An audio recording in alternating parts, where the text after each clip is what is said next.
Bago lang ako nagtitake nitong ating barley. By the way, 7 pieces na nga pala siya. Once na nag-checkout ka, 3 grams per sachet.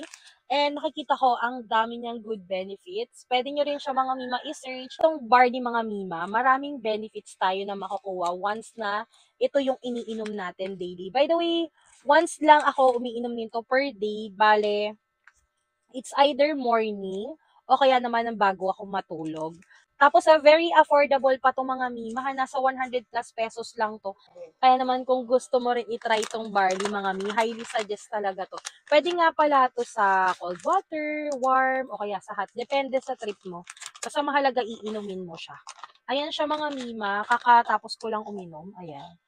Okso man sa akin kasi since gusto ko talaga yung mga matcha yung lasa, gano'n din naman yung lasa nito. Kung ano yung lasa ng matcha, gano'n din yung lasa nito.